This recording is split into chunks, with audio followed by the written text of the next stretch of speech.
In this video, we are going to paint 4 colorful birds, and at the end, I will show you how to use this stippling technique to add textures and visual interest.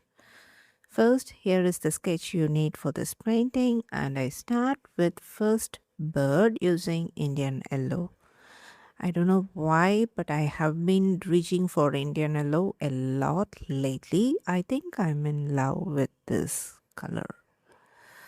Next, I mix Indian yellow with violet to create a warm brown for the wings. I also added a little of this mix near the head, then I let it to dry completely.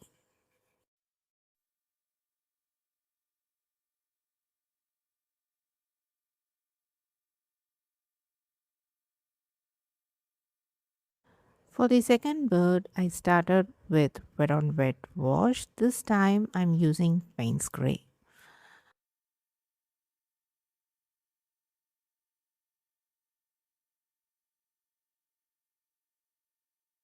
You can see there is a beautiful texture formed near the neck, and I don't want to disturb that, so I decided to leave it just as it was.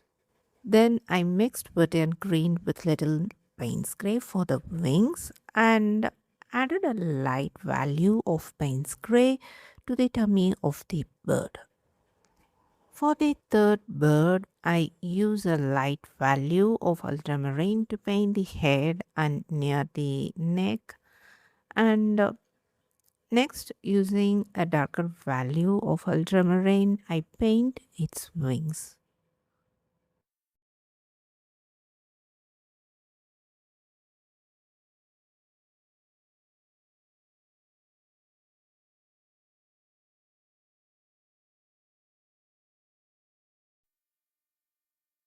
For the fourth bird, I wanted to try something a little different.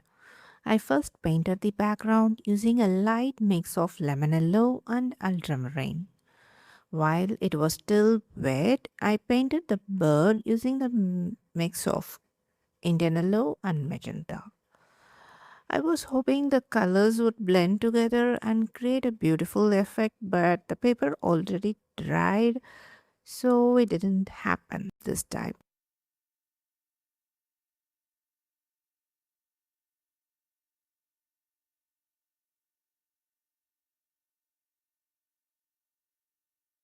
I reduced the value of this orange mix when I reached the neck and tummy of the bird.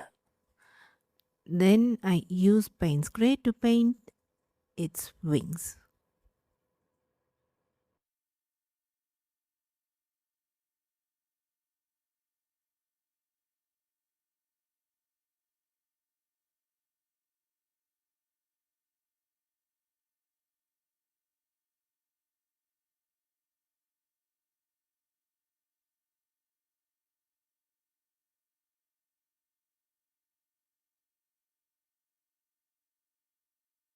Now it's time to paint the backgrounds. For the first bird, I used a light value of cerulean blue.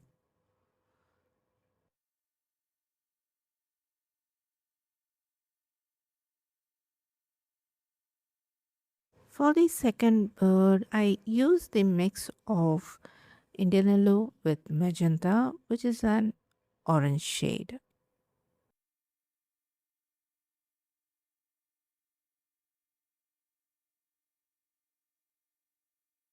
For the third bird, I used Indian yellow to paint the background.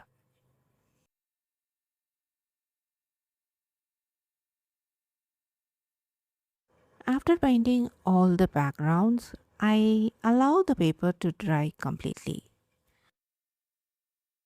Next, I use a white gel pen to add tiny dots on the wings and in some places of the body of the bird. Those dots which are added on the wings is called stippling technique. It is a way to add texture to the subject and create visual interest.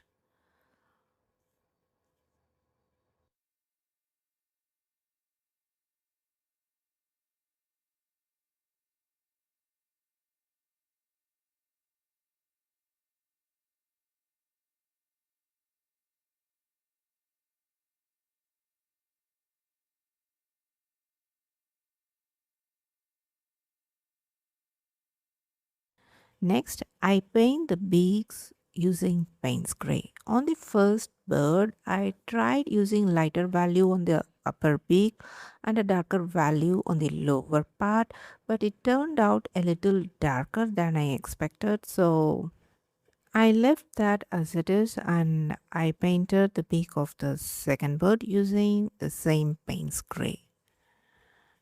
I repeat the same process for other birds.